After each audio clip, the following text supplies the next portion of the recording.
This is a video to help you with STEP support assignment number 16. I mean, I would recommend it for all of them, but you really need to do the prep for this one first, because there's a lot of rules that I'm going to use. I'm not really going to talk about too much, but they are going to be really important. So let's get straight into it.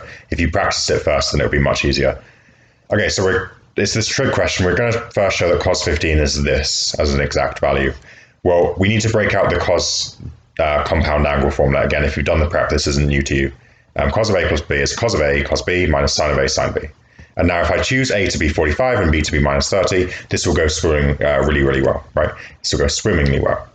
So A is 45, B is minus 30.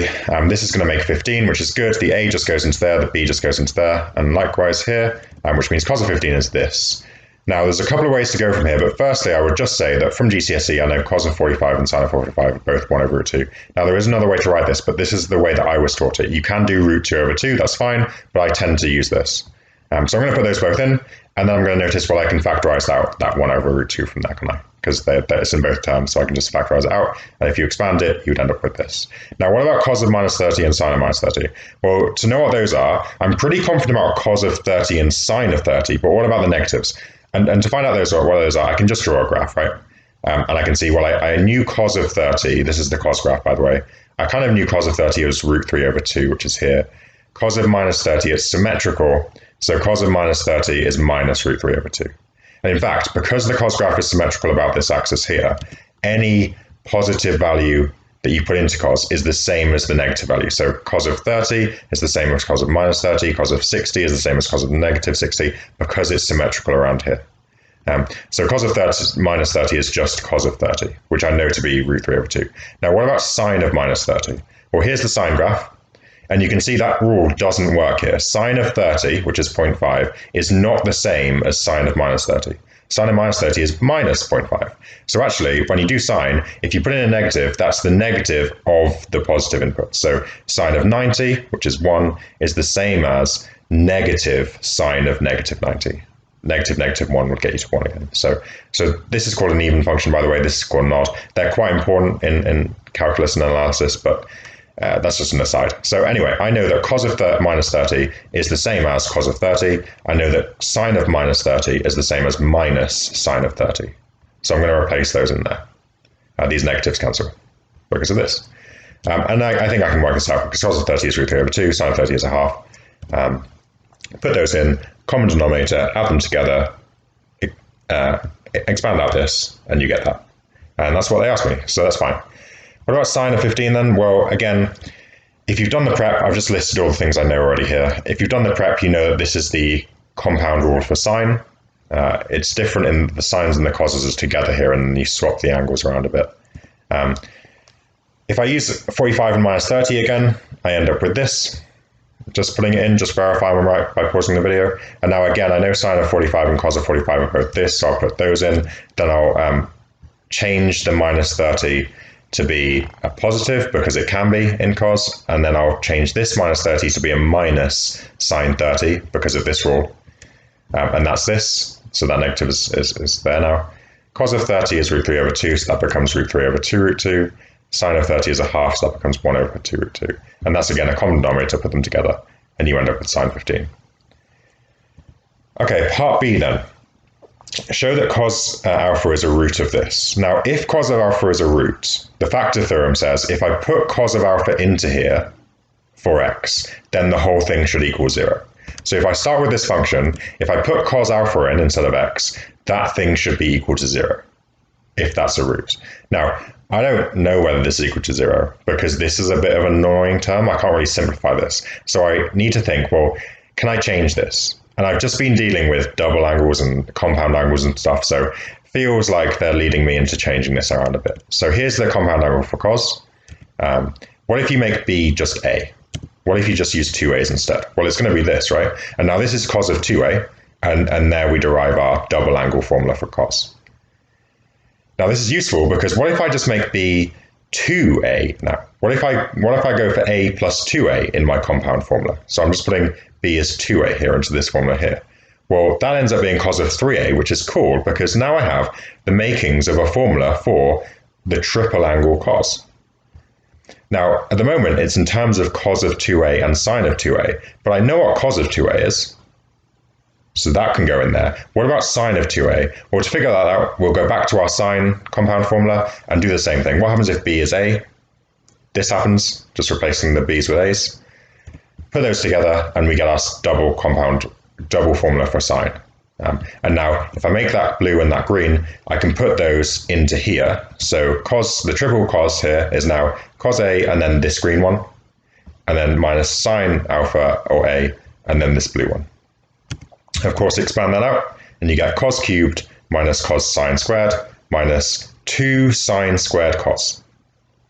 And that's my triple angle for cos, except I can go even better, because look at these red ones here. Those are sines. I can make those into cos using this beautiful formula here, rearrange to make this. We've used this a couple of times before. And now I can replace these sines with 1 minus cos squared. So replace that sine for 1 minus cos squared, that sine for 1 minus cos squared. Again, do some more expanding. Cos cubed minus cos plus cos cubed, there's a plus there, 2 negatives, minus 2 cos plus cos cubed, or 2 cos cubed, I should say. Simplify, 1, 2, 3, 4 cos cubes, minus 3 cos, and there's my formula for the triple cos.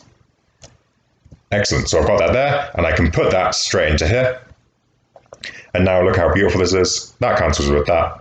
Minus 3 minus minus 3 is nothing, so we end up with f of cos of alpha is 0, which means cos of alpha is a root of this. So I've shown that. And now I need to do one better, because it says find the other 2 roots. Well, here I need to use the factor theorem. I need to say, well, if f of a is 0, and remember, cos alpha is 0, so I have this, right? If f of a is 0, then x minus a is a factor. So because I have an a that makes 0, I can say x minus cos alpha is a factor of this, which means this thing here, the thing they've given me, can be broken into x minus cos of a and then some other stuff multiplying together. Now, what is this other stuff? Well, I can notice the first bit of it must be a 4x squared, because I must make a 4x cubed somehow. So that's okay. It's just these bits that are much, much harder to get. But let's start with the y. Now, the y is just what happens when I multiply the last bits together, the bits without any x's. If I multiply those last bits together, I end up with this bit here. So y times minus cos alpha is equal to minus cos 3 alpha. Now, if I divide both sides by cos alpha and cancel out the negatives, I get this here. But I know what cos 3 alpha is. It's right here. It's 4 cos cubed alpha minus 3 cos alpha. So I can put that in. And now look, cancel, cancel, cancel. You get y is 4 cos squared alpha minus 3. So I can put that in for my y in there. Okay, so if you've watched my videos before, you know that I do not like to do polynomial division, but I definitely wouldn't want to do it with these causes. So this comparing coefficients is much easier, but the z is a little bit more tricky. So let's just copy this in here. So I've just put my y in, and I've left the z. So let's figure out what z is. Well, to do that, I'm going to expand all of this out, and then I'm going to compare some coefficients. So if I expand that, I get 4 cos cubed plus zx squared plus all of this lots of x.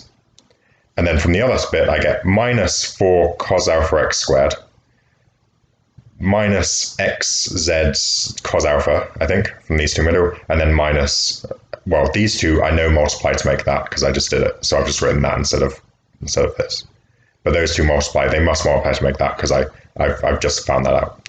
But now comparing the x's, I have minus 3 over here, and I have this many minus this many over here. So I have minus 3 over here, and this many over here.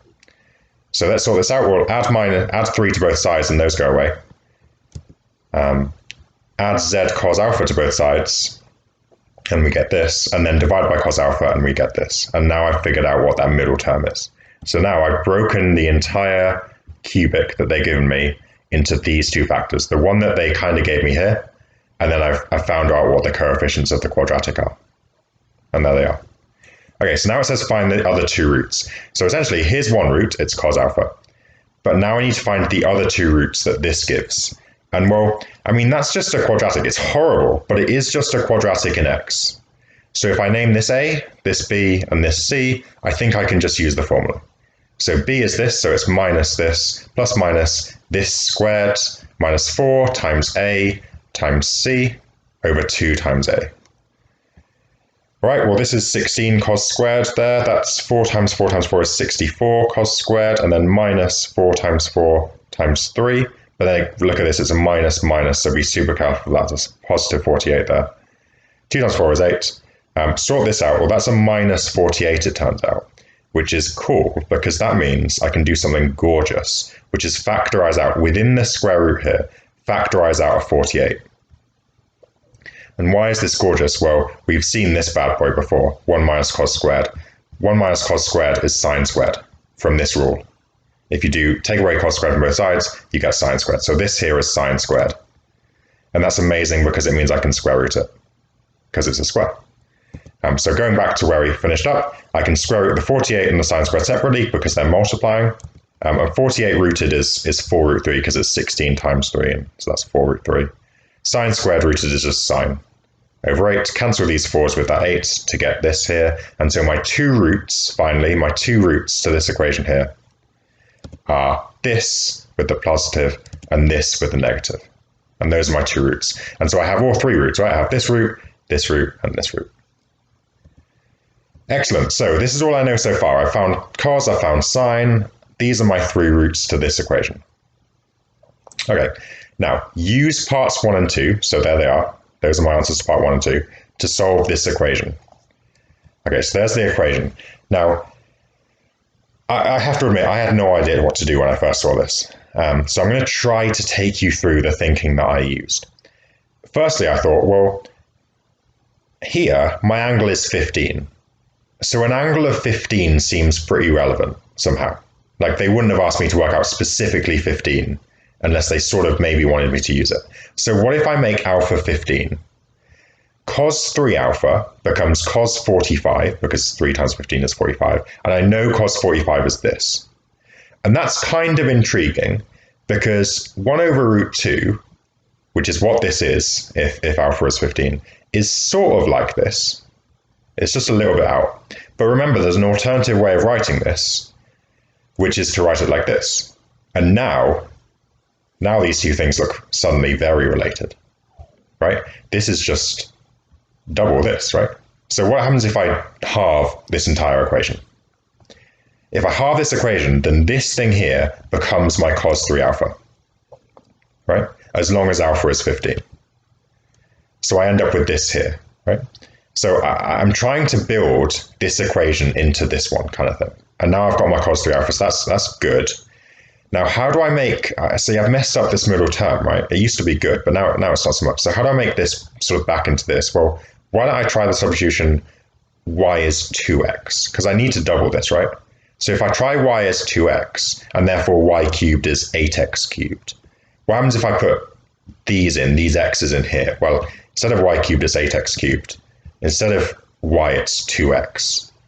And then when I cancel that 2 with that 2, and that 8 with that 2 there to make 4, lo and behold, I perfectly make the equation that I've just solved. And the reason that I really wanted to make this equation here is because I have all of the answers to that. I know them all. So just to recap, as long as alpha is 15, and I sort of got this hint from the part 1, as long as alpha is 15, this equation has the same answers as this equation as long as you make this small substitution halfway through. Right? So let's go back to this one here. The answers are these three red things. So I'm going to use those heavily. I'm going to say, well, those are the answers to this equation. These three things here. That's what we figured out in part B. And now I'm trying to solve for y, right? But right now I have the answers in terms of x. So what I'm going to do is I'm going to double all these, which has the handy side effect of getting rid of these fractions, which is nice. And now 2x, well, that is y. So therefore y is this. And remember, the other thing I did was, going back to here, my solutions, remember, to this equation were in terms of alpha, of course, because the equation was in terms of alpha, but I've made the statement now that alpha must be 15, because otherwise you can't make this a root 2 and make this transformation well. So I've made the statement alpha is 15. So my new solutions, I've replaced them with 15s to this equation, because I'm just saying alpha is 15. So anyway, I've doubled these equations now because I notice I want 2x. And now, well, 2x is just y, so y is going to be these three things here.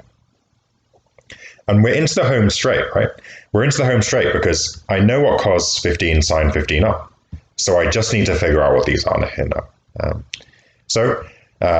Doing this red one first, minus cos of 15 is minus this, plus root 3 lots of this. Now minus this makes both of these minuses, plus, and then root 3 times root 3 is 3, minus root 3 here, common denominator here, so just add the numerators.